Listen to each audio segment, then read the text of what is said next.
Om.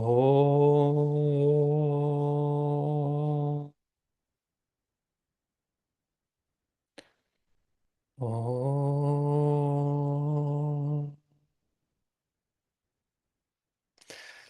Guru Brahma, Guru Vishnu, Guru Devo Maheshwaraha, Guru Sakshat Parabrahmam, Tasmai Sri Gurave Namaha.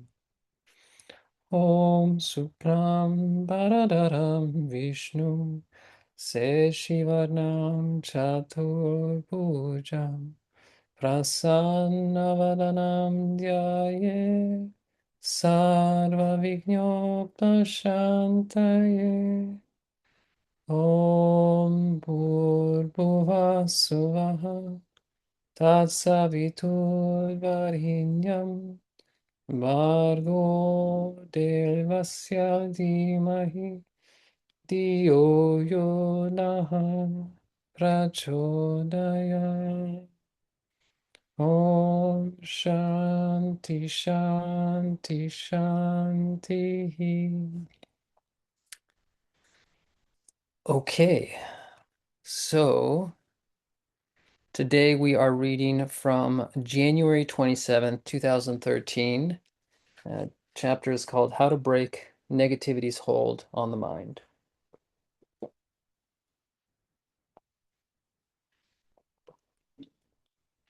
And it starts with Mary. Truth. What is truth? Truth is not a thing of the mind, but a reflection of God's love. Truth is felt in the soul, not the mind. Truth is what returns you to the breath of God as it creates. Truth is not a fixed reality, since there is no such thing. Truth flows from love. Love is the only unchanging truth. Truth is not a question of logic, for logic is a tool that the fallen angels can use to turn you off feeling love. Truth is not illogical, but truth follows the logic of creation, not human invention. You watched the movie about Philip Neri. It did not follow events exactly as they happened, yet it moved your soul to feel love. Love is closer to the truth of the saints than is any dry recitation of facts. Love is the basis of all creation, at least the way you feel the consciousness of our Lord. Anything that returns you to the proximity of that love is truth, and any history that pulls you away from love is a lie. Philip, you're saying that there's only one truth, the reality of God's creative breath, which we feel as love? Mary, it is not only the single truth, it is also the only reality, at least from the viewpoint of the soul, the viewpoint of my son. Love is the only thing that prevents you from being filled with the fallen angel's lies, lies clothed in logic that appeals to the mind and not the heart. Love is the only thing that the fallen angels cannot turn to their advantage. So love is the only thing that retains its purity at all times. Anything else must be examined to see if it ultimately serves the mind or love. Philip, what about abstract thought, like pure mathematics? How can that be love? And if it is not love, is it inherently bad? Mary, love can flow from anything at any time. Love is not what makes you feel good, but what makes your soul interested in becoming a mirror that fills your life with God's reflection. Love is what takes advantage of the opening created by my Son taking birth in human form. Love is what shows you the beauty of life. Love is what makes you happy as you wake up and feel the world kiss your heart. Philip, you have to learn to speak and write with love. Take your audience into their souls. Show them the only truth. Forget what their minds will say. Your task is to take them away from the fallen angels and put them in a place where they touch the creative flow of our Father. Too much mind talk opens them to the fallen angels. Yet pandering to their ego is not love. Too many people think that that is the way to express the love of my Son. It is only a way to express the path used by the fallen angels to enter this world. Love is expressed without judgment. Love is the simplest expression of the only truth. Philip, we live in a web of lies? Mary, looking only at the work of the fallen angels is the ultimate lie. It is the way the fallen angels take the love of God and turn it into a lie. You become the reality you see. Fill your mind with God's love and live it as an active force that brings you everything, and it will. If you spend your time finding the negative, then you become the negative. If you do not accept the negative, but fill that void instead with God's love, a simple word, a glance, or deed will start the flow that displaces the cause of negativity. Negativity is a constantly shifting path away from God's love. You cannot find all the forms that negativity takes. That is why it survives. Instead, pull out its roots, and then you do not have to worry about finding the infinity of negativity. Instead, you rest in the singular truth. Philip, that is what you did with me when you first appeared. Before I knew who you were, you talked to my mind by giving me ancient history. Once you revealed your name, then you tried to take me from my mind and into love so that I would survive my personal judgment day, so that I could stand before your Son. Mary, what is your question? Philip, does the spiritual journey always start with the mind? Mary, the spiritual journey starts in the womb. It is the only purpose of life. Take the pills that will make you strong. This is not a metaphor. Take what you need for your health. You have to be strong to carry out my Son's wish. Never forget that he gave you a task. Prayer will be your strength, but you have to make your body so strong that it can be filled with the fire of love without burning. Philip, it is hard to be strong when you awaken me after only a few hours of sleep. Mary, if I did not do this, then you would no longer breathe. The bones of the saints are filled with love, because that is what fed them, not food or water. You have to learn to live off the truth, not the illusion of weakness. You have to find a way to be your soul, not the body. That is the great transformation. Philip, it was soon after your appearance that my body fell apart. I had the first operation then. Mary, that was because you filled your awareness with the pain of life and the words of the fallen angels as they entered those around you. By seeing only the fallen, you shut off the flow of love by not looking only for love.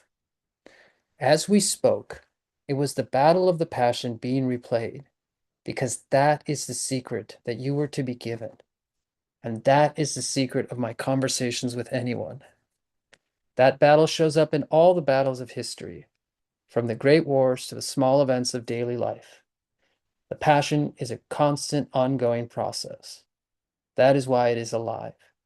And that is why it becomes possible to live in the love expressed by my Son, the reflection of God creating. Philip, how can I give that to the minds of others? You started me in my mind and then led me to this moment. How can I do that with people who I will never meet? Mary, do what engages their mind and then take them to feelings. That is the greatness of modern media. That is why it has opened so many people to their hearts, that they now face their personal judgment days. That is why the world faces potential disaster. Mary, is there any way to open hearts without these critical tests? Mary, do not see these tests as dangers. They are opportunities to reflect the single truth and step out of the prison of life. Philip, why is opportunity such a narrow path? Mary, because the mind can only hold a small part of reality. You squeeze the mind until that small part goes away and creates the space for the heart. Philip, why don't you just ask me to tell you the story of the film? Stop pretending to be great so that you will look good as you write these words. I play with you because you are not being real with me. You are living in the mind and not loving the beauty of this moment. And Philip writes, I go into meditation, listening to my breath. And then he says, am I supposed to show them a me that had more understanding than I really did? Mary, time is the great lie. You have to compress 15 years into a single story. Do not make up things, but never be bound by time. The way to take people to new places is to remove the lie of time, the lie that creates separation. Today, I have spoken to you about communicating the truth in several new ways that appeal to the heart. To do this work, you must transport the audience into their souls. That is the first and greatest thing a saint must do.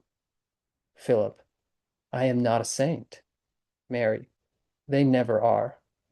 Sainthood is not a judgment on the souls of the saints, but a reflection of the journey of their audience.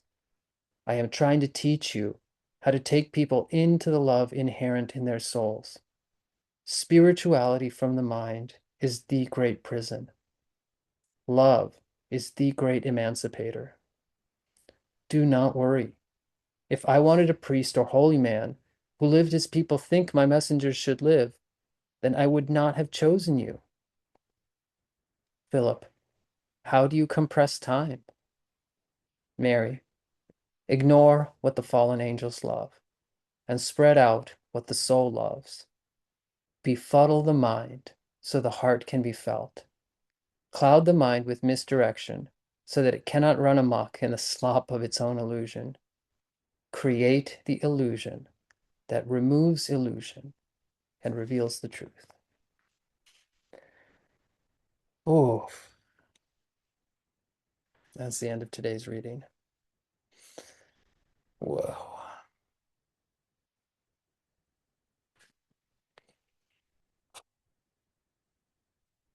Welcome, Susan. So good to see you.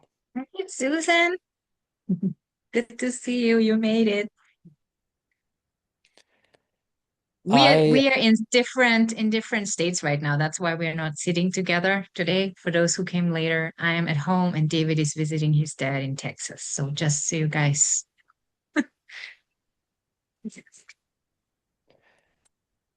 so I would love to start with this one quote. Hold on, I just need to change my setup here. There we go. Uh, I would love to start with this one quote. Actually, it starts with Philip's question. Does the spiritual journey always start with the mind?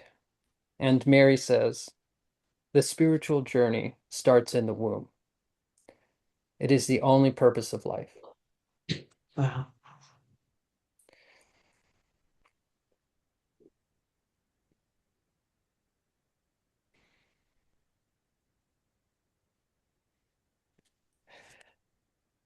Um, that one exchange really touches my heart. It really touches my soul. Um, and and I feel like uh,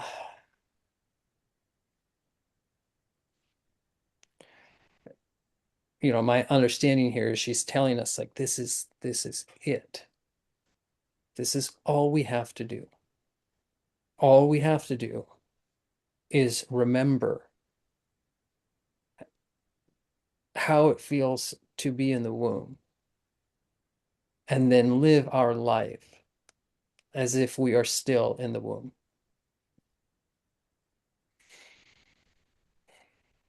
And then everything is taken care of. Everything is guided. Everything that we need is given at every moment. And it's given through what Mary is calling the truth here, the wisdom of the soul. In other words, it's through our link to the Divine Mother's womb, the creation, right? To all of life. It's our connection to all of that, that our soul all the time is receiving the wisdom. It's all the time receiving this flow of love from creation, from the Father.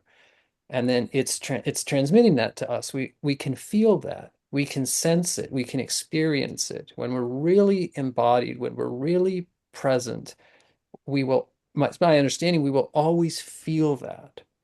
We will always feel what the right thing to do is. We will always feel what the right thing to say is. We will always feel what the right place to go is and what doesn't feel right to do. And we don't have to worry about it. We don't have to think about it. All we have to do is live in that flow of love. And that's the truth. That flow of love, that's the truth. Nothing else is the truth. Right? Right now I'm in Texas. Florentina's in Willits, right? That's not the truth. The truth is that the space around me and the room that I'm in is as much reflecting God's love as the space that Florentine is in, as the space that everybody here is in. And the appearance of the different spaces that we are in is different, but the love that is creating all of that is the same. And when we live in the presence of love, then we dissolve the hold that the illusion has on us and the hold that any negativity has on us.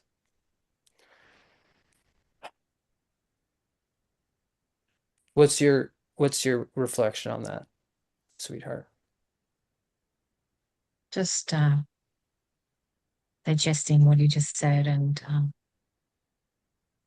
maybe I share one revelation, or was a kind of a vision that I once had in meditation or in a very deep state, which was basically what you just said, that when we are in the womb of our mother, connected with the umbilical cord, we are literally one, right? And everything is provided for us.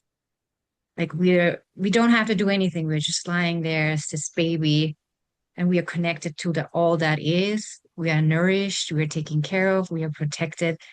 And the baby would never ever, like, it would be ridiculous to say to the baby, you're actually separated. It's just not true. We all know this, right? We all know they're connected, they're one. And in my vision, in my meditation, I saw that this is actually still true for us. Like, just how ridiculous it would be to say the baby is actually separate from the mother in the womb. That's how untrue it is for us to think we are separated from the womb of God, however you want to call it. If you want to call it the Divine Mother, if you want to call it the universe, God, it doesn't really matter. But I saw that it's exactly the same.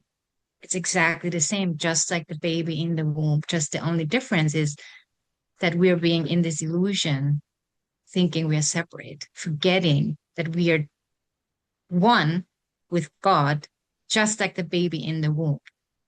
So it's exactly the same thing. And all we need to do is realizing that, remembering that as a felt sense. And that's the whole purpose of life, like she says here, and so it's really just removing that illusion of separation and returning to that knowing of I'm loved, I'm taken care of, I get everything that I need, just like the baby in the womb. So yeah, that just reminded me to that um,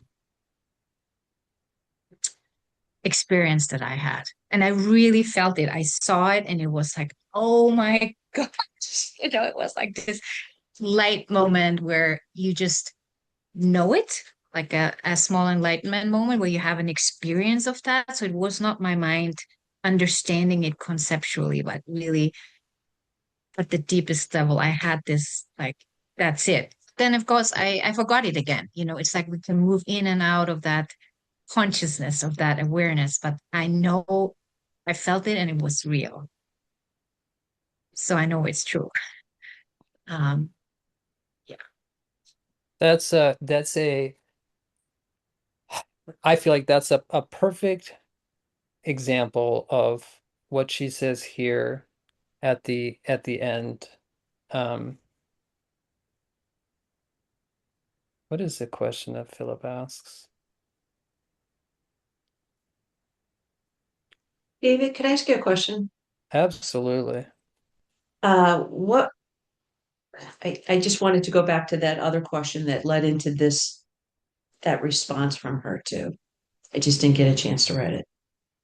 The this the spiritual journey starts in the womb. Yeah, thank you.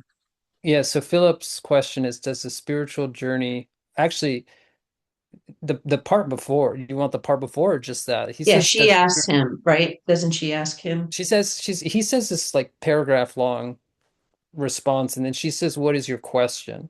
And he says, What's your does the question? spiritual journey always start with the mind? Gotcha. Yeah. And just going back really quickly to what Florentine said,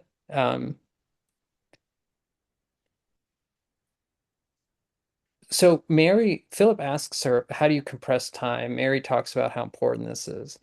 And one of her answers, she says, is time is the great lie. Never be bound by time. Yeah.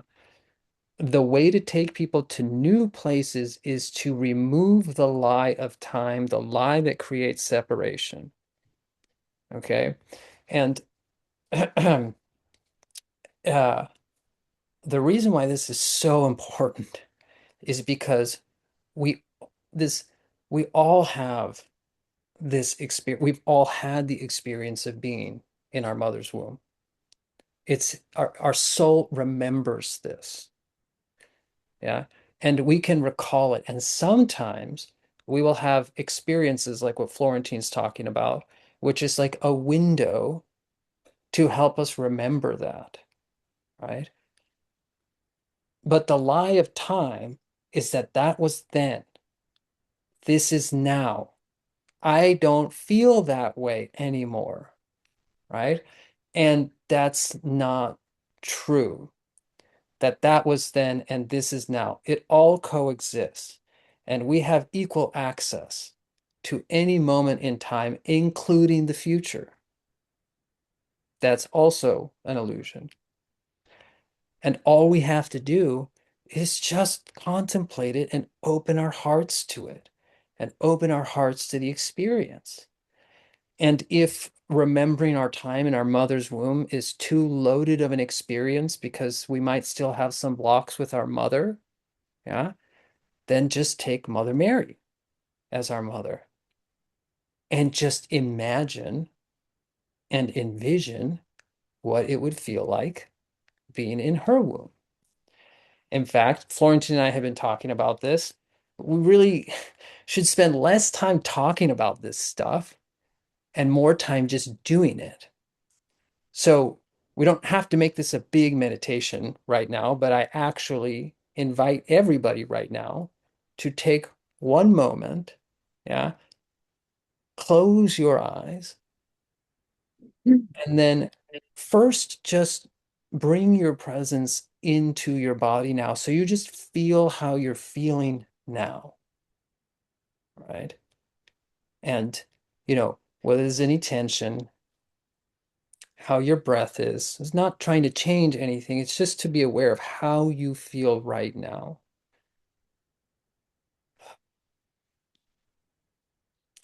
Maybe you feel great, maybe you don't feel so great, right? That doesn't matter. How do you feel? And now, what I invite you to do is I invite you to bring Mary in whatever form that is, whether it's simply a mental image, whether you're actually imagining her in the room with you as an actual presence, or anything else that comes to you, a painting, a statue, whichever it is. And what I invite you to do is I invite you to imagine your heart opening to her and your love flowing to her. And her love is flowing to you.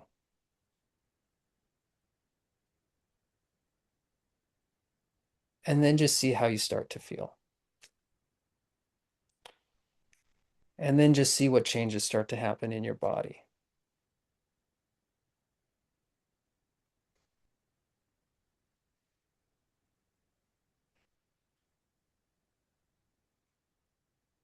And just see how it feels to experience that love and connection with her.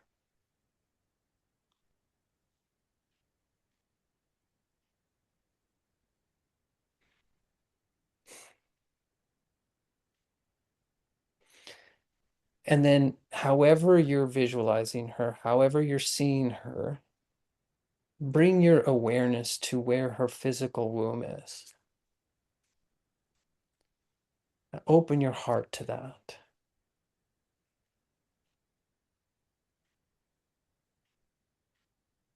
See how you start to feel just when you do that.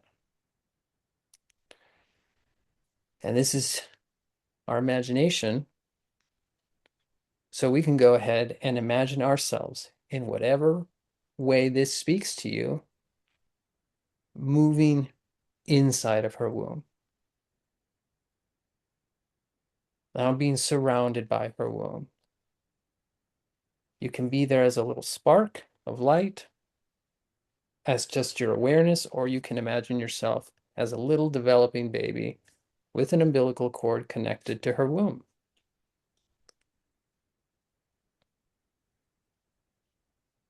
And then just see how that feels. Or what it's bringing up.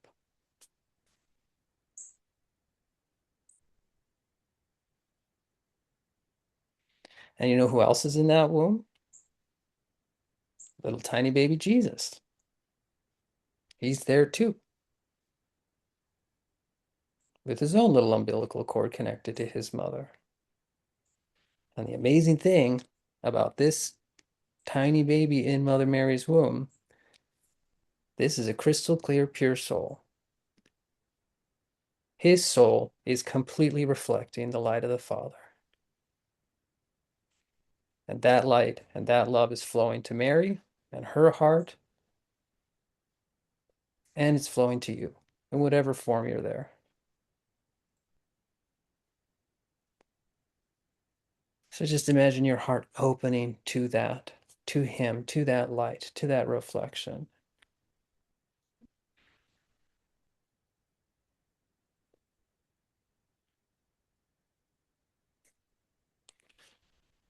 See how that feels.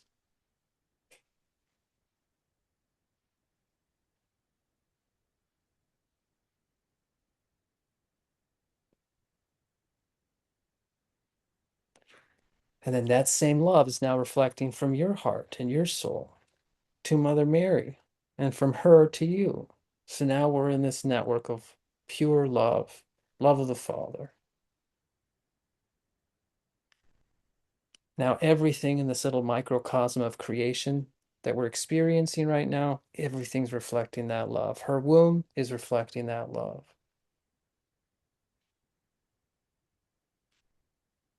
In that womb, all our needs are taken care of, everything we need.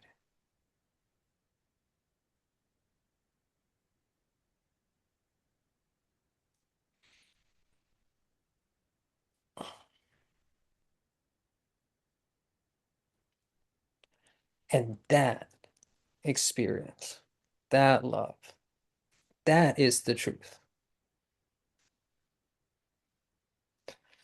Is this happening in three-dimensional space right now? No. But that flow of love, that is the truth. In fact, that flow of love is what allows for three-dimensional space to even exist.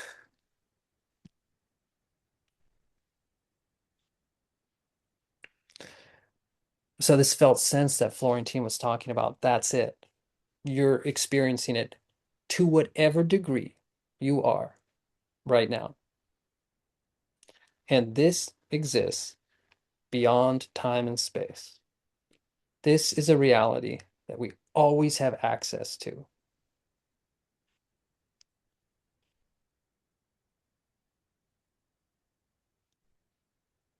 All we have to do is remember this. And the way we remember it is how it feels. How does it feel?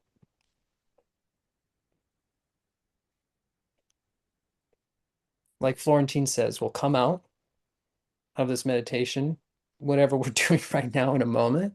And even in the course of this conversation, we might forget how it feels. But at any point, we can stop and we can remember how it feels. And then we're in it again.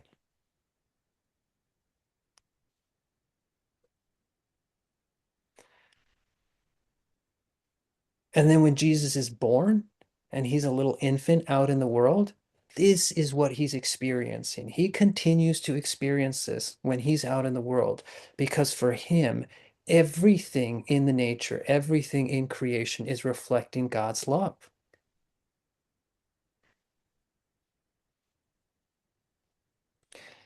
And so he might leave Mary's womb, but he never leaves the Divine Mother's womb.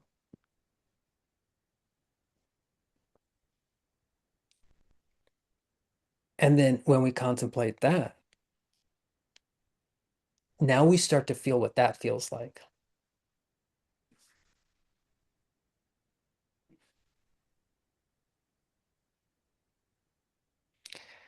And this is where I would encourage you to really feel, right, what that felt sense is, how that feels, right? And it could be bringing up a lot of stuff, often does, right? That's okay too. That's held in that love.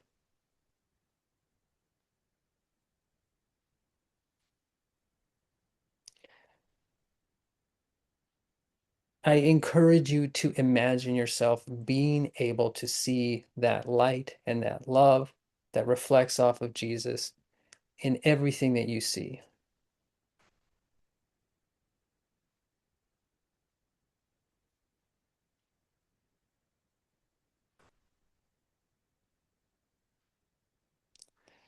So we're going to do a little exercise.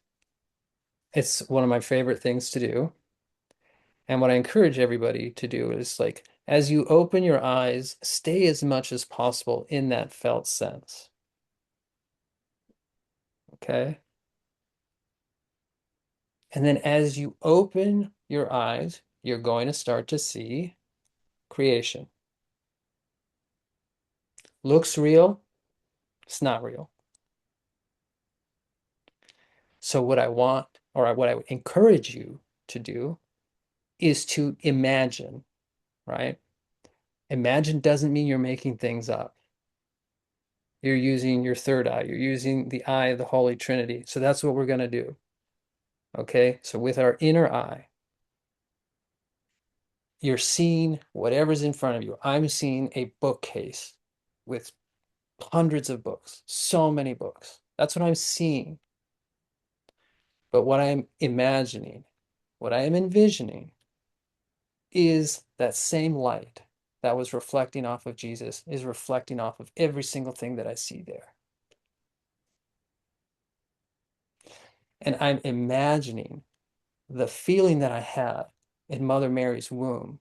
In other words, I'm surrounded by that womb, right? I'm imagining that the bookcase, and in fact, the room that I'm in is part of that womb. So this is the practice, right? Like Your eyes will want to tell you this stuff is all separate. And our practice is to see with our two eyes while holding the awareness of our inner eye. Our inner eye, very easily. You can close your eyes if you need to for a second and imagine this is all light, this is all energy. And you open your eyes, right? And then, oh yeah, right. This is still, and you can look around, right? And you can sometimes feel certain things will pull you out, right? Like, for example, there's some of my grandfather's paintings here, yeah, that he painted while he was still alive. As soon as I look at that, all kind of memories come flooding, right? Memories of my grandfather, memories of being in his studio. Guess what? I'm no longer in this other space, in this reality of the flow of truth and the flow of love, right? And I realized that, and then, okay, that's pulling me a little too much. So I'm going to look at something else that's more neutral, and there I can imagine it because it's not engaging my mind, it's not engaging my emotions, it's not engaging, all the rest of me, personality. So it's easier. And then eventually I can get to the point where I can look at that painting, or I can look at a different painting. I can feel the pull. I can feel the magnetism of the illusion.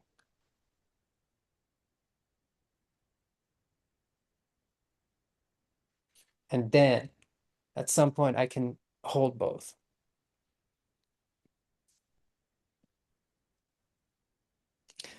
The biggest gift, this is the last thing I'll say. The biggest gift that we have is when we are able to do this with other people. Because, as Mary says, everything in God's creation reflects the love of God, but nothing reflects it more powerfully than a human soul. This is the most powerful mirror, has the most potential to reflect God's love. And so when we learn to look at other people with our inner eye, as the same time as we're looking at them with our physical eye, and we imagine that light, it's imagination. This is why we get to be like kids. This is what brings us back into that childlike state. This is what we used to do as children. We would imagine things, right? We would create them in our minds, not realizing the creative potential that our minds actually have. So we go back to being like kids. We see people and we imagine the reflection of God. We imagine that feeling that we have when we're in Mother Mary's womb, when we're next to Jesus in the womb, when we're next to him as an infant. And then we imagine that coming from everybody or one person, right? And now we're living in this truth that Mary's talking about. And now that flow of love, we have opened ourselves up to the network of love through other people. This is how we live in it. We need other people to do it. Cannot do it on our own. We need other people to love the reflection of God, to love our neighbor as ourselves. And then when we do that, and our love flows to the reflection of God, to the truth, then it flows back to us. And as soon as it flows back to us, all our needs are taken care of. We are living in the living presence of the womb. And I'll stop there. Florentine, do you have any?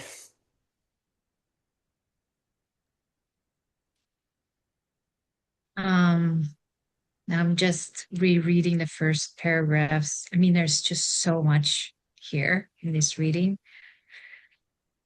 And I'm particularly pulled to that part where she says, love is the only thing that the fallen angels cannot turn to their advantage. Love is the only thing that retains its purity at all times. anything else must be examined to see if it's ultimately serving the mind or love. You know, I was just thinking that she talks so much about spirituality from the mind, and that the fallen angels, the negative forces, they can use anything for their advantage, right? And this is what we see in churches, in spiritual circles, where something that's supposedly holy, supposedly bringing us closer to God, is being distorted, right? And some forces just distract us from God, which is love. God is love, right? It's so simple, and yet it's so easy to move us away from love. And the power of love as the main and only protection, which is so profound. She says that's the only thing that the fallen angels cannot use for their advantage. Is the ultimate protection. It's the ultimate spirituality. When you can just hold that state of love at all times. That's it. That's it. She says it's not really spirituality to recite facts and, like even talking about it's not bad in itself, right? I mean, it can serve a beautiful purpose to bring us back to love. But what she's saying is you have to examine it. Does it serve the mind? Does it serve love? And it's just so tricky how the fallen angels work, and I'm just realizing more and more that love is really the only remedy. It really is. And she keeps saying this over and over and over again in different ways of describing it. And also, she's saying truth comes from love. Remember, we read that a couple of satsangs ago where she says, true wisdom comes from love. Love is the only thing real, she says. It is the only truth. Wisdom comes from that. And so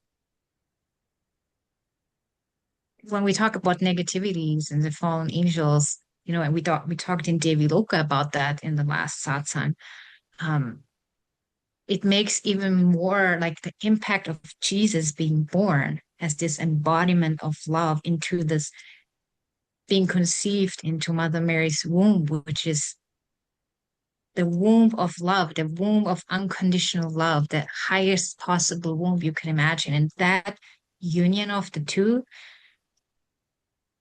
when you see that in contrast to the darkness and negativity that was present at that time and is still present now, it just makes it even more, it's just so powerful as the answer to all the darkness that we still have in our life. Even now, 2000 years later, it's not so different. It's just maybe more hidden or more um, working in the background, not so easily to be detected. But I'm sure 2,000 years ago, the systems that Jesus came in to rebel against, like the Pharisees, it wasn't so obvious then either. So it's basically, yeah, I just see this how to like the darkness and the light of Jesus, the darkness and the love of Jesus, how they are like linked. I don't know if that makes sense, but it's kind of the topic also for our next week's Devi Loka satsang, that it's the answer. It's just the answer. Love is the only answer. And whenever we move away from love, then true spirituality is just bringing us back to love. That's it. It's as simple as that. And yet we all struggle with that simple truth.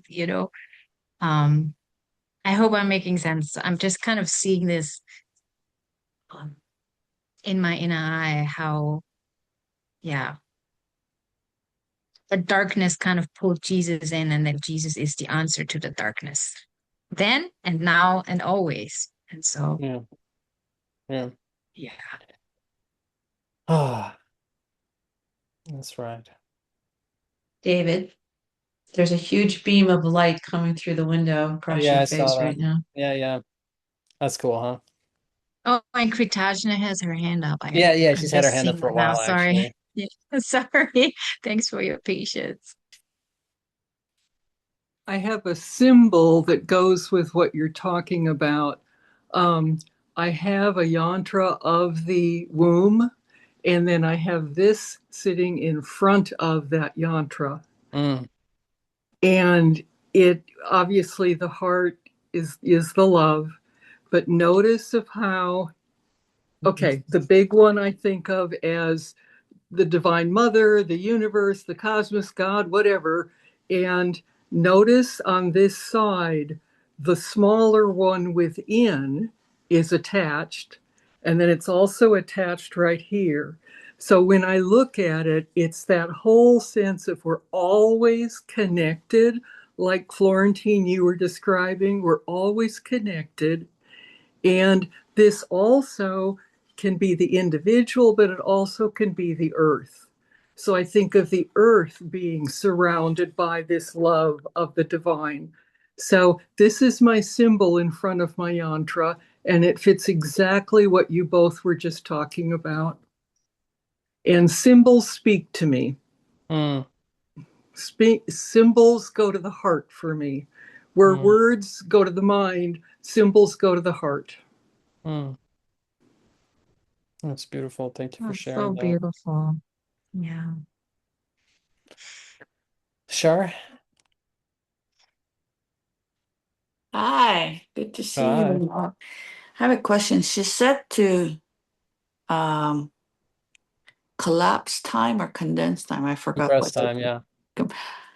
Do you know how we do that? Since you Um, guys know Kala Chakra very well. so hold on, let's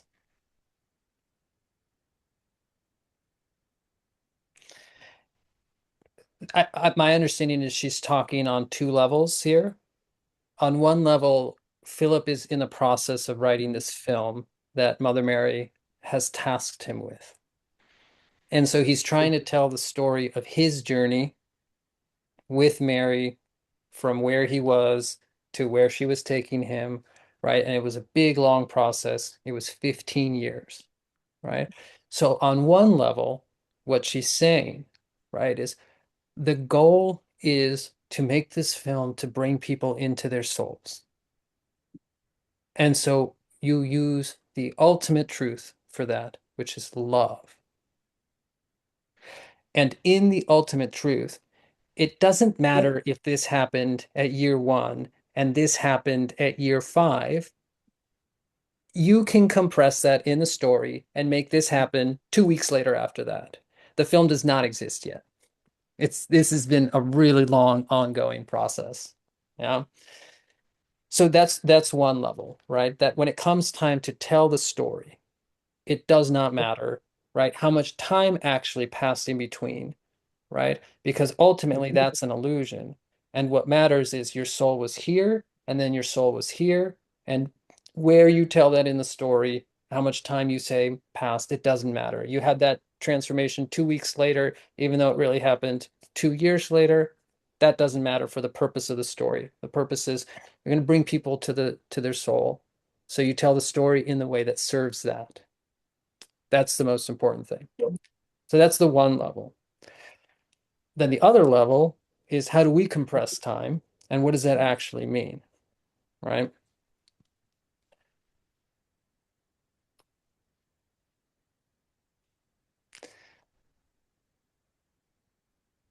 If you have a book, a story, a novel, right? We read it one word at a time. And we read it in one direction, right? From start to finish. Okay? That is the illusion of time. That is how we are living our life.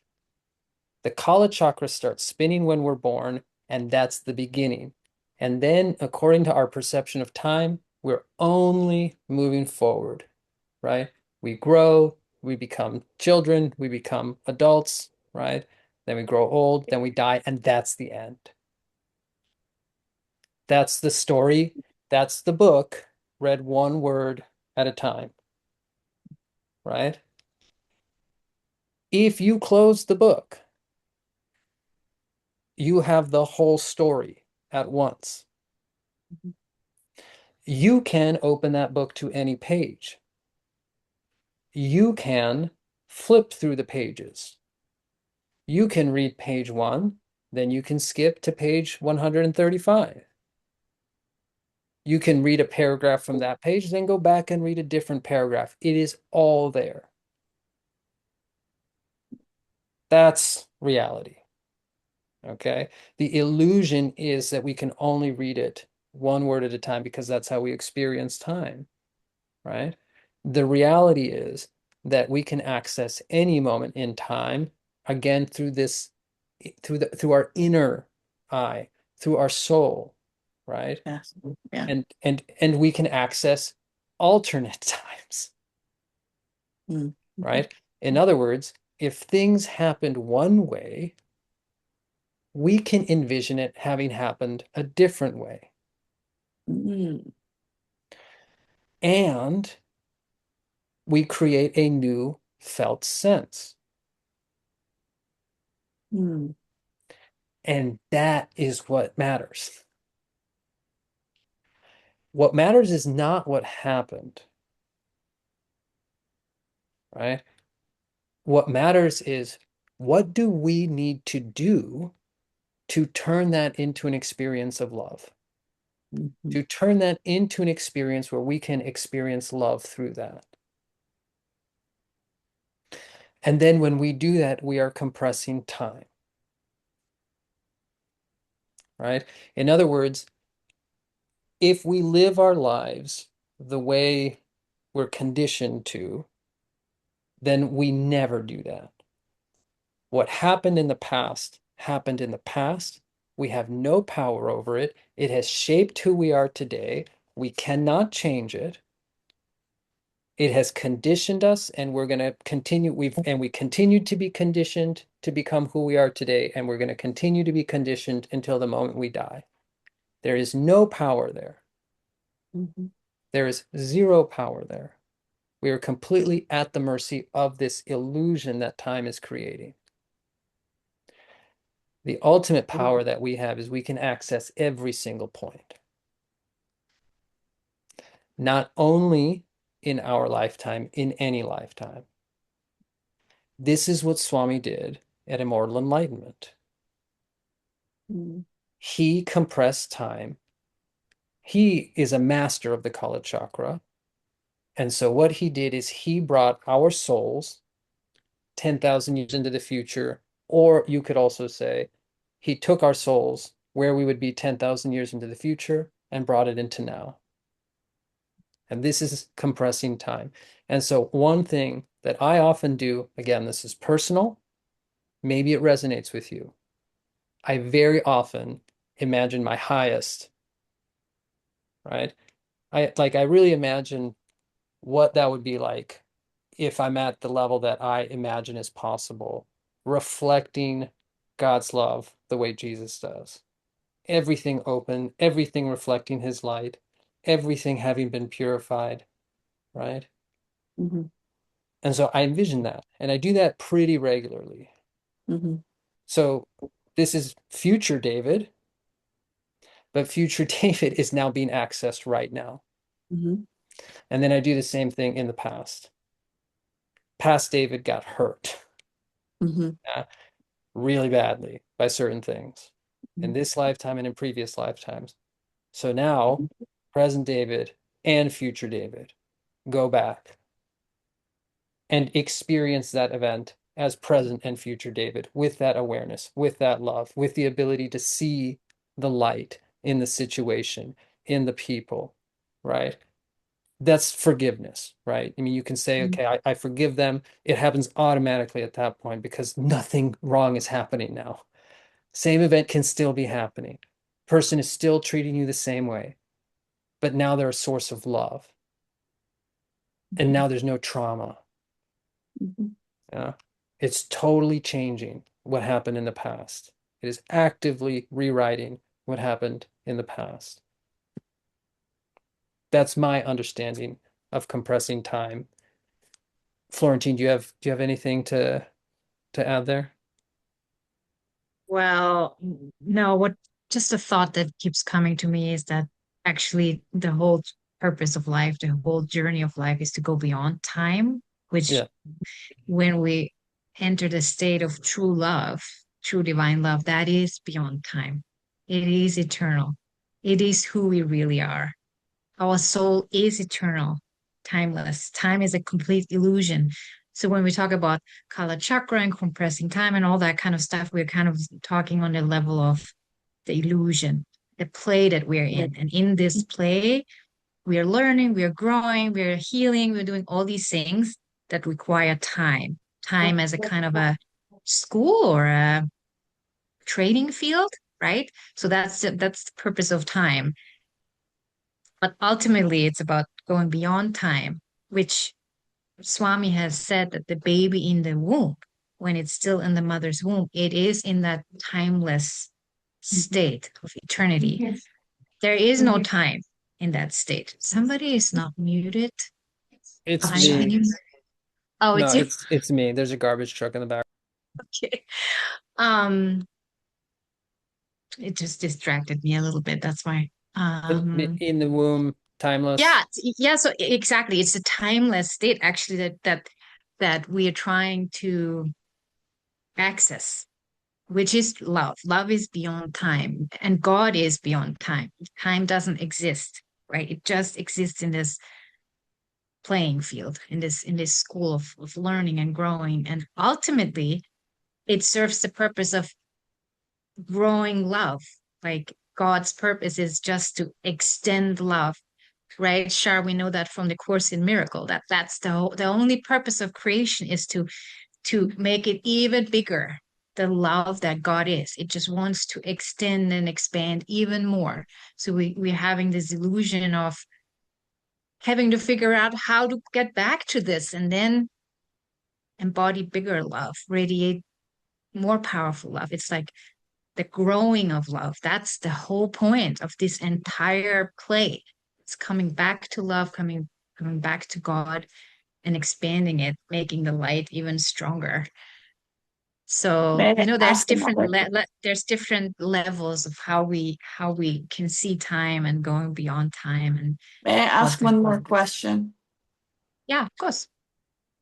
So with Kala chakra and past life regression, which I know you know very well how to do QHHD, if there is a trauma in a perceived, like say, past life that's still impacting the mind, you know, what is the most compressed way to go into that horrible situation and forgive it and heal it all and forgive the self so the illusion be busted with light?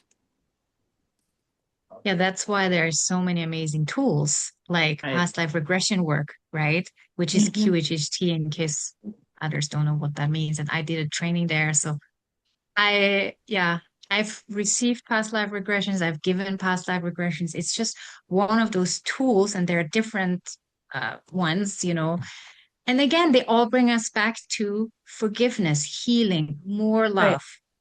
So it's like we experience that trauma, and then we go back and we, like you say, bust the illusion of what happened there. And the whole thing is being transmuted into love. And Mhm. it might be layer by layer, step by step. It's not always possible all at once, right? Mhm. And that's what I was talking before, that's the whole purpose. We experience trauma. I mean, this is very simplified, but basically it's the purpose is the healing in it's like inherent in the trauma, you know? It's the love, the forgiveness is inherent in the experience. We just have to move towards that, right? But that's what we do when we want to heal, when we try to Mhm. heal. We're actually moving towards more love for ourselves, more love for the creation, which is forgiveness. That's just a big part of it, right? But so what was your question? Sorry. Can I I went can I off. add can I add can I add Yeah, to that? go ahead. Yes. What my experience has been is that the way to healing is already in the process of healing.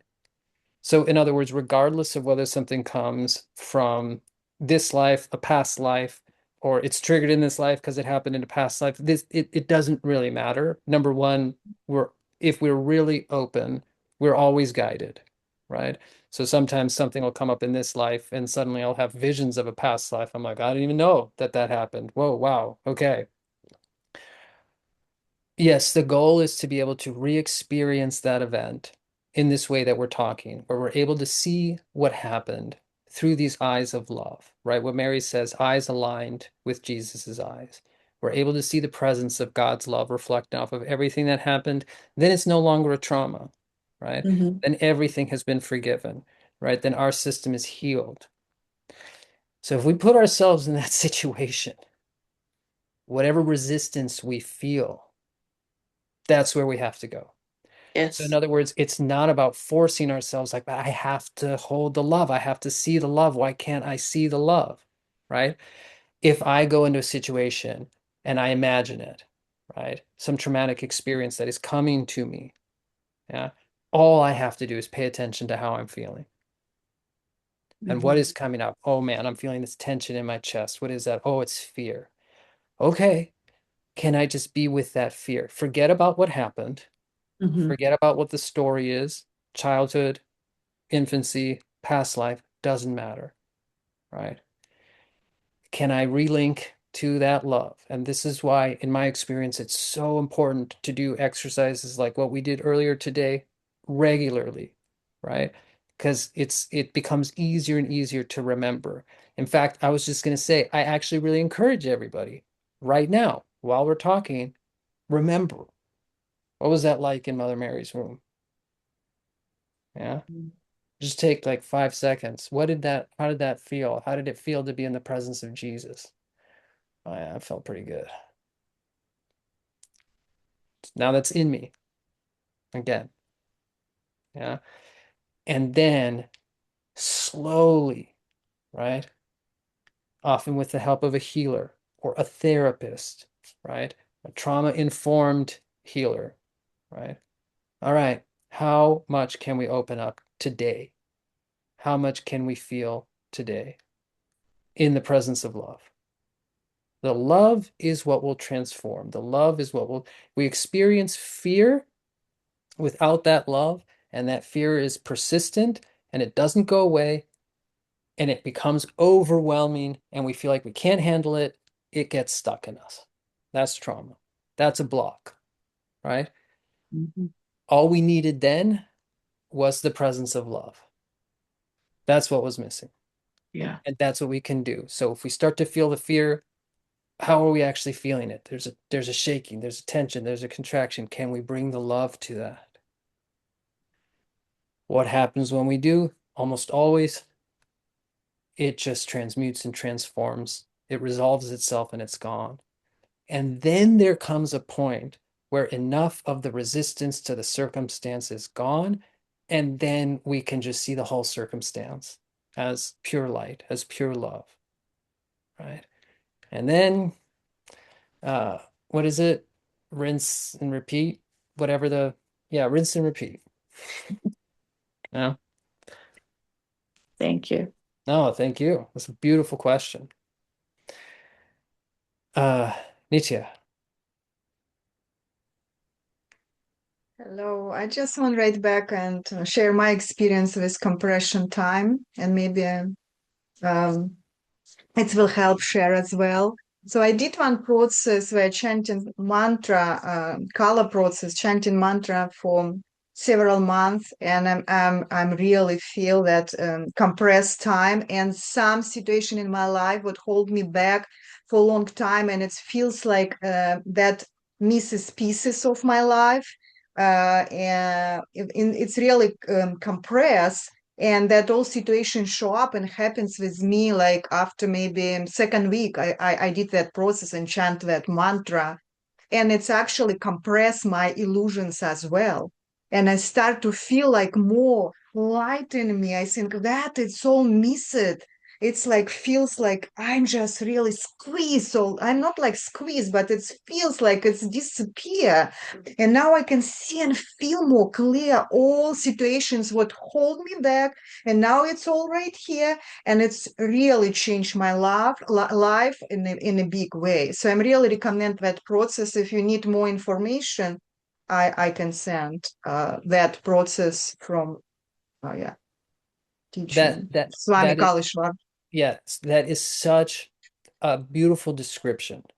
That is such a beautiful description because what you just described, what I heard you describing, right, is we might carry something, some energy, some trauma, some karma, right? That's another word for all this is, right? We're holding it inside of us. It's a karma.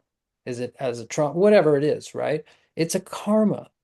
And so that karma might be in us. We might be holding it, and it might take our soul on its own 70 years of experiencing it to finally, right, let that resolve that karma. In other words, it's like 70 years of like just like chronic unhappiness, right? Or 70 years of a chronic disease or something like that, right? And that is another experience of that karma, right? That's one experience of that karma. And then it's been resolved, right? Then we've experienced it enough. And then whatever the energy of it is, the suffering of it is, it's been felt, it's been experienced, it's done, it's gone. Then we either miraculously heal or we die, right? Whatever is, in the case in that situation. And what I'm hearing you describing, Nitya, is that what compression of time allows us to do is it allows us to squeeze those 70 years into 7 years, 7 months, Yes, 7 weeks, or even 7 minutes, right? exactly. Yeah. And there are different ways that we can do this, right? And I do, encourage people to do any of Swami's Kala Chakra processes because in my experience, I really feel the reason why this compression of time thing is something that like I get it, I understand it, I grasp it, or I shouldn't say it that way because it's probably way beyond my understanding of it. I've experienced a taste of it is because I've done these processes. So it becomes easier. In other words, my soul knows this energy, right? And it has experienced it in a very concentrated way. And so then it becomes easier to communicate about it, to have had the experience about it. But the other way to compress time, right? You have the processes that do this automatically, right? But another way to compress time is what Florentine was saying. It's through love. So again, same thing that was going to take 70 years, right? 70 years of feeling pain, 70 years of feeling pain at a chronic like level like this, right? If we have the capacity with love, we can experience that 70 years of pain in 7 seconds, 7 minutes, 7 therapy sessions, 7 hours, right? 7 healing sessions, right? Where we open up to it. Oh my gosh, it is so strong. It is so intense. It almost feels unbearable. Sometimes it is. We've got to pull out. But the moment we're able to go fully into that experience with love, the way that Jesus did in his passion, it's gone. It's done. We have fully resolved that karma. Not us, the love. Yeah? And then it's not a suffering. We don't experience it as a suffering when we're experiencing it as a love. We're experiencing the sweetness of the love in that experience, which is something Swami said over and over and over again. Why are you guys suffering? Why aren't you experiencing the sweetness in the suffering? Florentine, do you want to say something? Yeah, Susan has her hand up. I just Yeah, wanted I to was just gonna. call her. Yeah.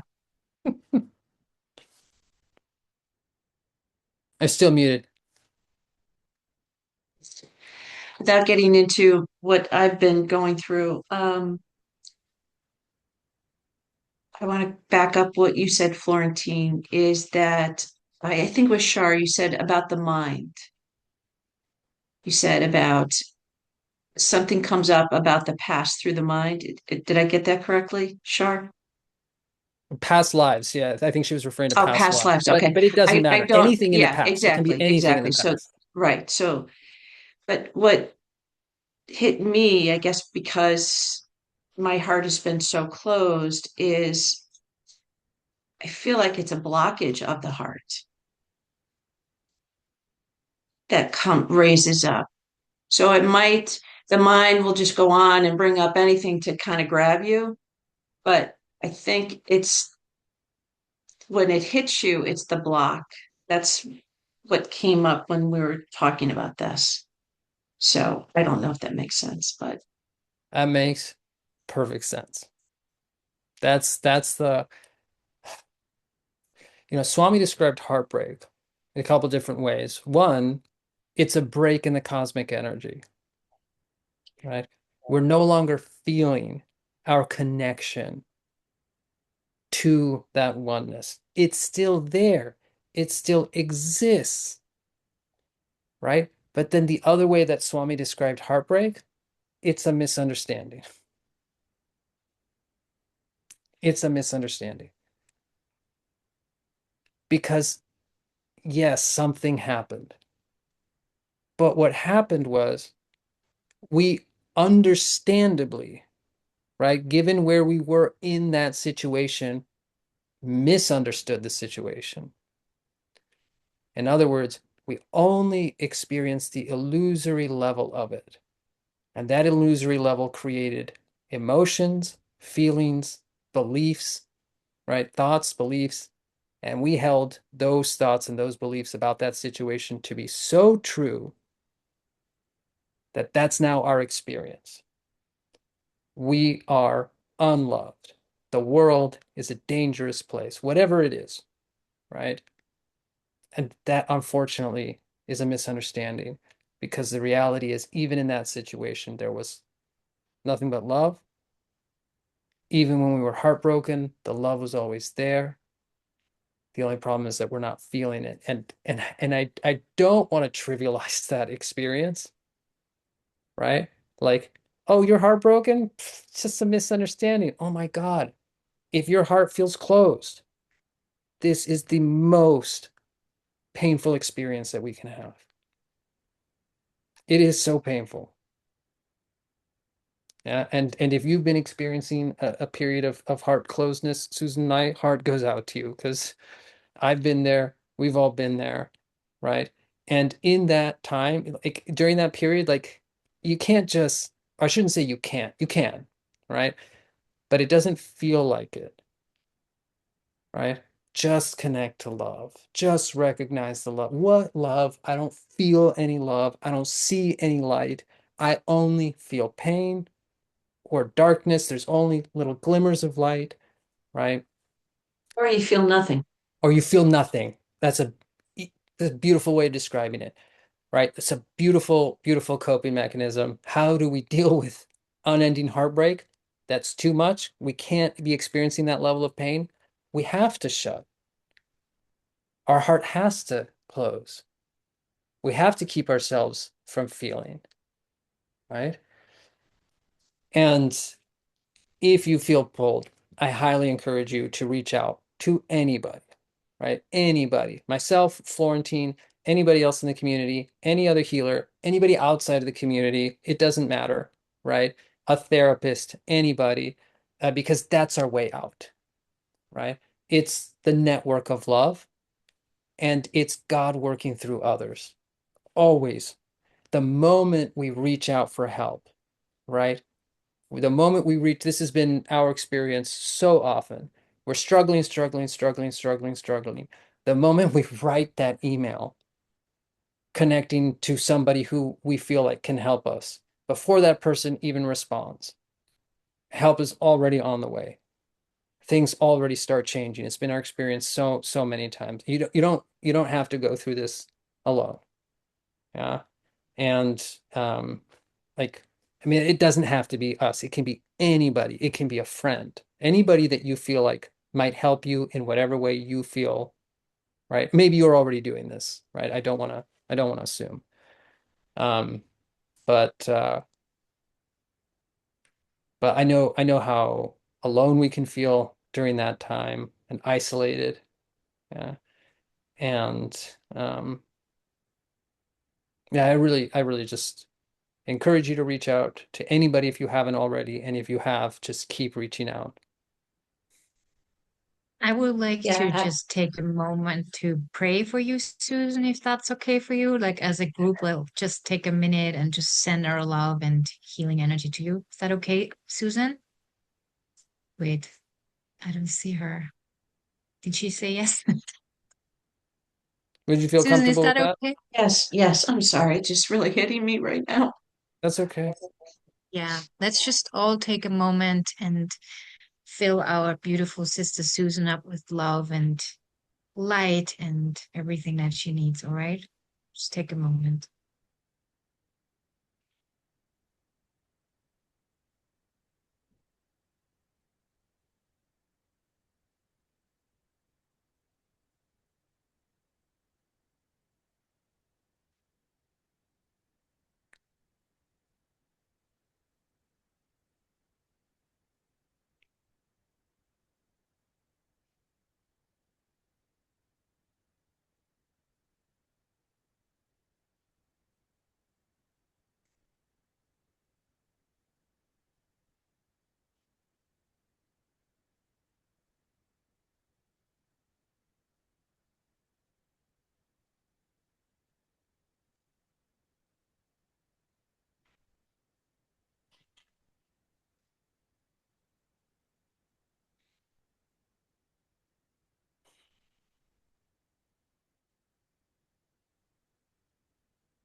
Let's all pray for Susan's heart to be healed and any heartbreak being healed so that she can step back in the awareness that she's one, that she's loved, she's held by the divine, endlessly loved and taken care of, protected. Please let Susan realize this, remember this, be aware of this, and know this, and let everything be healed and washed that blocks that knowing, that awareness, that felt sense.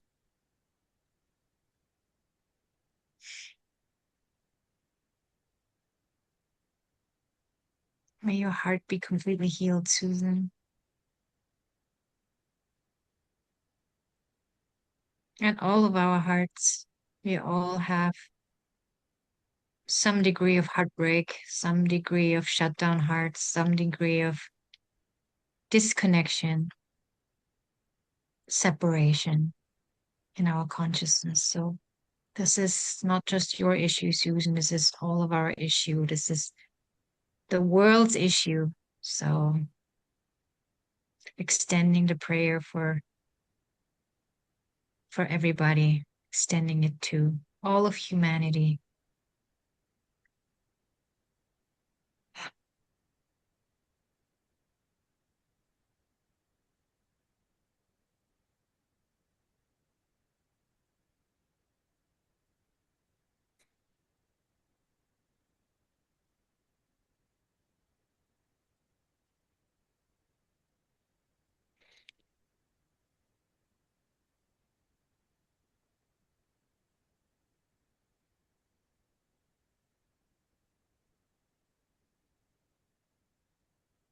So while Susan is just receiving, you can just stay with your eyes closed, Susan, and receive.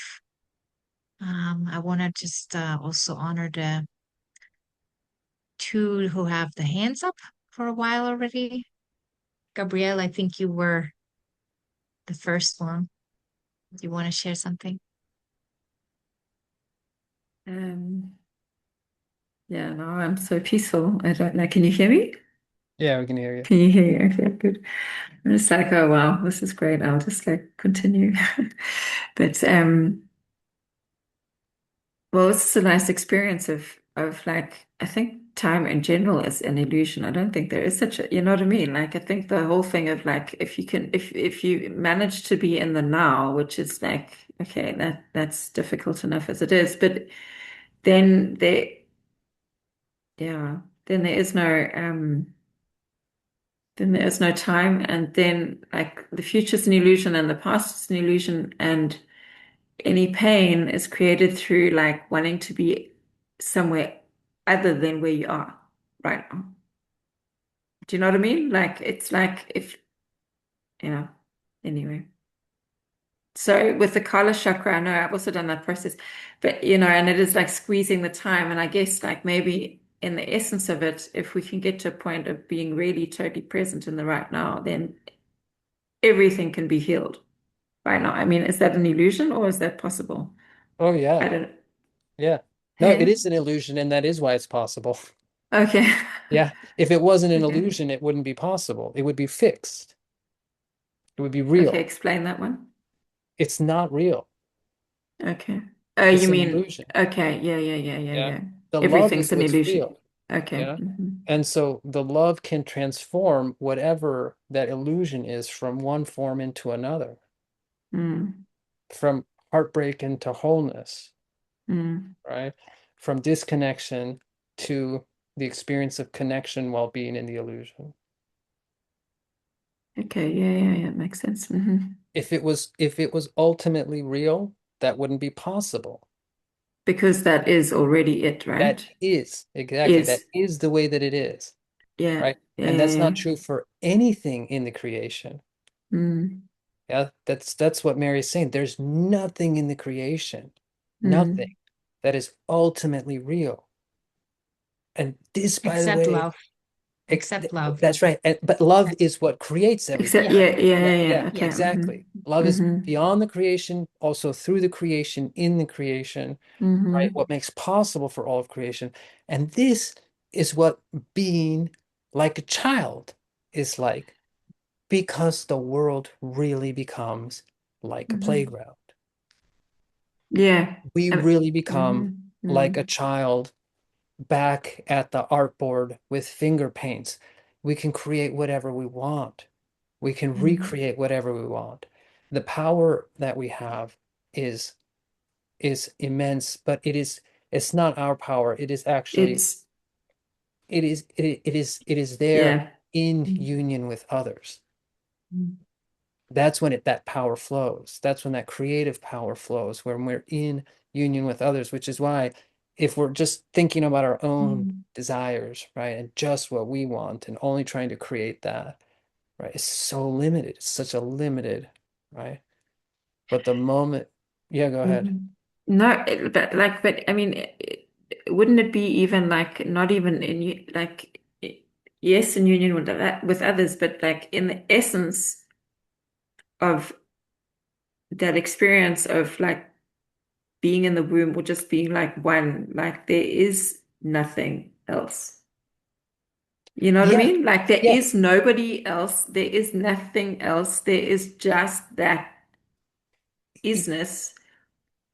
Yeah, I don't know. You know what I mean? Like that's that in that's its that's essence. it's one. Sorry, I didn't mean to interrupt you.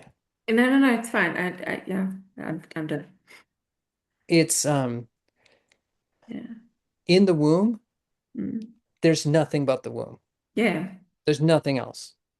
We don't have awareness of pretty much anything else except our oneness with everything that we're experiencing as oneness, right? Yeah. When we're here now out of the womb, Mm-hmm. right? The point is we are still in that womb. There is nothing but the womb, right? The difference Mm-hmm. is that now we are living out. You see what I'm saying? We're outside of the mother's womb. We're outside of our mother's womb. So we're experiencing this world. And the goal Mm-hmm. is to be able to be in our body, in Mm-hmm. this world, right? Physically separate from our mother's womb, but still living that way. Mm-hmm. Yeah. And that's what's so much fun. Mm-hmm. Because whatever we imagine has the Mm-hmm. possibility to become true. Mm-hmm. Whatever we imagine has the possibility to become true. There is nothing we can imagine that cannot become true. Yeah. This is, by the way, what prayer is.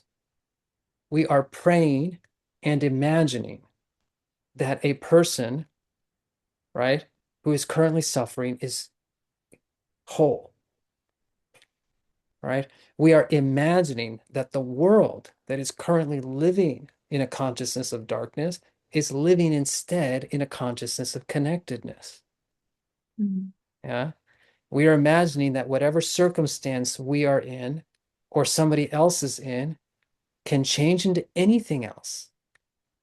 And when we hold that imagination with the faith that it can become real, that with God's love, it can be created like that. And there's two or more of us that hold that in the faith that it can be so, and we're in a state of union and love, and that love is flowing. This is what Jesus meant. We can Mm-hmm. literally move mountains. And I Mm-hmm. don't mean that figuratively. This hasn't happened yet, but I now understand how it happens, or at least I think I understand, right? The Mm-hmm. reality just changes. You guys have heard about the Mandela effect? If you haven't, we can't get into it right now. I think we've talked about it before in this satsang. It's one of my favorite topics. Reality changes all the time. Mandela effect. Yeah, look it up. Have Oh, fun. well. It's a rabbit hole. But the point is, reality changes I'm all South the time. African, so I have to know what the Mandela effect Oh is. shit, that's right. Oh my gosh, that's right. It's all about Nelson Mandela. We have It's talked about it in the satsang before, actually. We can't talk about it right now because it's time to fine. go Fine. soon. But the point is, reality is constantly changing with or without Mm-hmm. awareness. And we have the ability to become a conscious part of how reality changes, including where mountains are. In this reality, mountain is here. Enough of us get together Yeah. with enough union, and we imagine the mountain is not here. It's over Mm-hmm. here. The mountain will move. That's how powerful this is. And who gives a shit about, excuse my language, who cares about moving mountains? Let's Yeah, heal other people. exactly. Yeah? Well, the whole collective right now, right? I mean, it's That's the like, real mountain, yeah, the mountain of exactly. karma. Yeah? Let's imagine that mountain of karma being gone. Let's imagine that mountain of karma being dissolved with love. Let's imagine the Mm-hmm. world. Okay, I could go on and on about this, but Yeah. we're at time, and there's still people with raised hands. So out of respect, um, Thanks. Isabel, you've had Isabel your had hand. her hand. Yeah. Thank you. I was just when you were saying, David, that that all we have to do is to pay attention as to how one is feeling, and then say you kind of how I can be with this. It reminded me of a teaching that was given to me that it was saying that suffering is not in the fact, but it is in our perception of the fact. And Yeah. that so the recommendation after that was that you have to feel the emotion to the fullest. Like if you're having fear, expand it to as much fear as you can feel, and then all of a sudden, poof, it goes away. And I've experienced that. Uh, I've done that where I could feel it, and I was trying to see where it was in my body, because a lot of times it can be in a location in the body. Yep. And that's where sometimes you may feel it in the heart or in the stomach or in an arm, anywhere, in the head, anywhere. But the main thing was to feel that emotion and amplify it to the highest possible way until it will disappear. And it does. So that's what I was just trying to, and I thought, well, maybe this is more or less what you're trying to say, but It is, that is it. The the only kind of like uh it's missing the. perspective, the only perspective that I would add to that, right, is that in my personal experience, it's not just about amplifying the emotion, right? Because in my personal experience, that has been overwhelming. right? Yeah. So I'm not disagreeing with you, right? Because what I'm hearing you saying in between the lines, right, is we are bringing a level of loving awareness to the emotion, Right. to the feeling. And the moment that we have the capacity to bring loving awareness to the fullness of that emotion, that's when it transforms, Yeah. right? Yeah. And we can bring that loving awareness ourselves if we have the capacity. Sometimes we need help, either through somebody else or through a divine soul, like the love of Mother Mary, to be there with us, right? Or the love of Jesus, right? Or Swami, or whoever it is. But other than that, I'm hearing you saying the same thing that we've been talking about. Okay. Thank you. Thank Are we you. gonna, are we gonna be getting a copy of this? Or are you gonna be sending this out? This satsang? Yeah. Yeah, yeah, Oh, good. yeah. I just Good. have to. Because there's so much here. I'm like, Yeah, it oh was my cool. God. This was a great discussion today. Thank you all so much.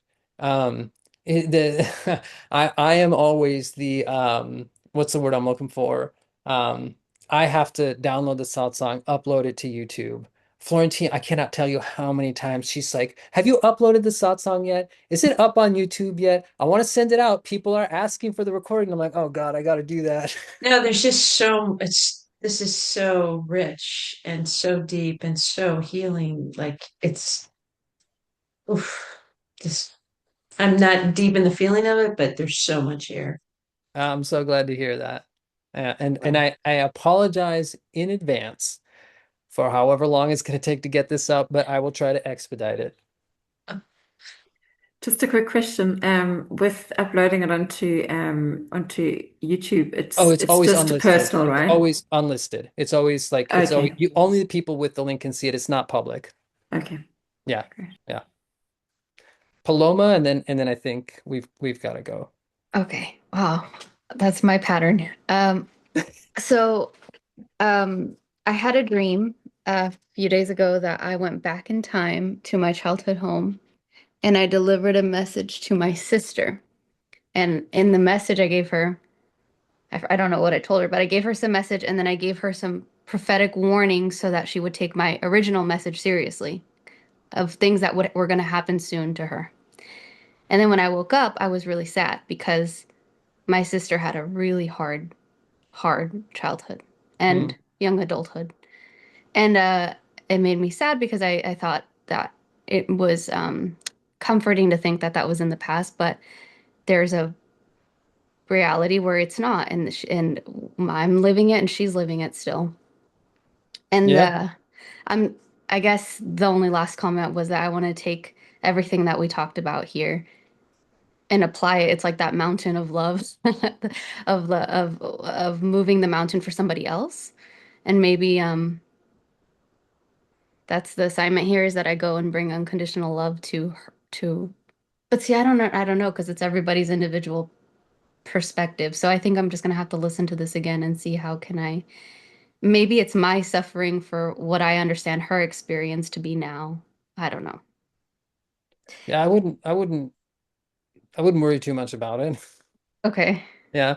I wouldn't personally man, I would try to figure things out all the time. And now I realize like, oh man, I just get in my own way. Yeah.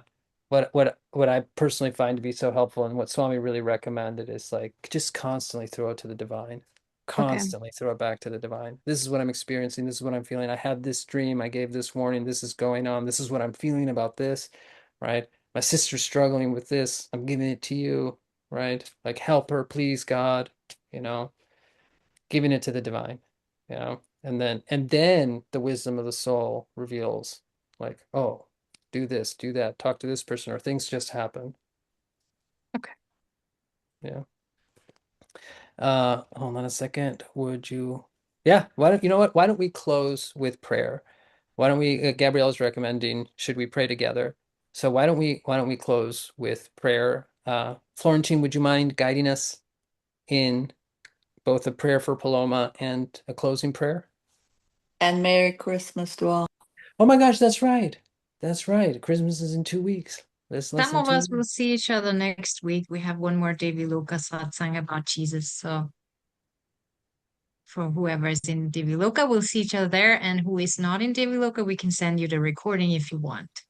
Some Yeah. of you are not. I'll be Yeah. flying. Okay. What exactly should we pray for your sister Paloma? Do you have like a specific idea, or also for yourself? Do you? Maybe just to find resolution on our tumultuous upbringing. Yeah. Yeah, maybe for both of us. What's Healing, her right? and what's your last name? Her married name, her name is Talia Mickens now, but it was Blasio Escobar.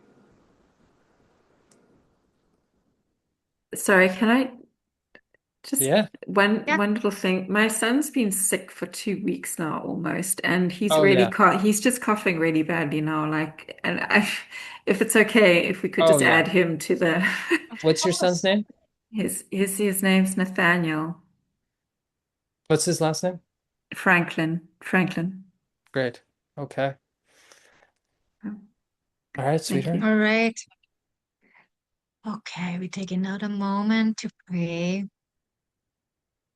for our beautiful sister Paloma and her sister, who both seem to have experienced some painful stuff in their childhood, especially the sister, it seems like. So, Jesus, Mother Mary, please come in, wash this with your light and your love, heal whatever needs to be healed, and let this ultimately lead to more love and more light. Reveal the love and the light that is in that experience, especially for Paloma, who is on this path, but also for her sister, and bring some resolution and clarity and understanding, and whatever they need to move forward in love and light. Thank you.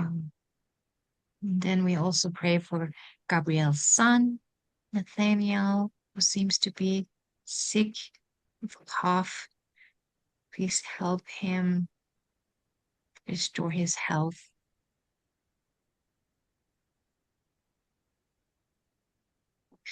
And let's pray for everyone here today and everyone who is watching the recording later.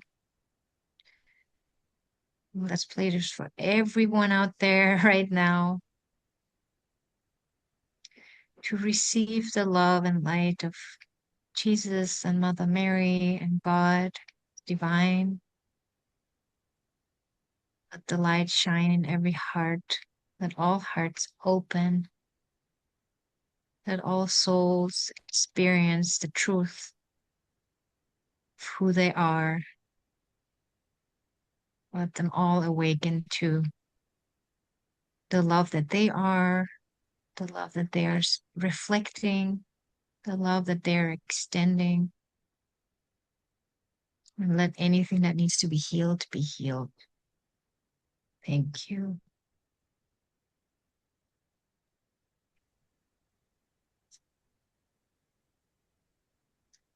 Om Oh, Shanti, Shanti, Shanti, Shanti, Shanti. Loka Shanti. samasta sukhino bhavantu. Loka samasta sukhino bhavantu. Loka samasta sukhino bhavantu. Shanti, Shanti, Shanti.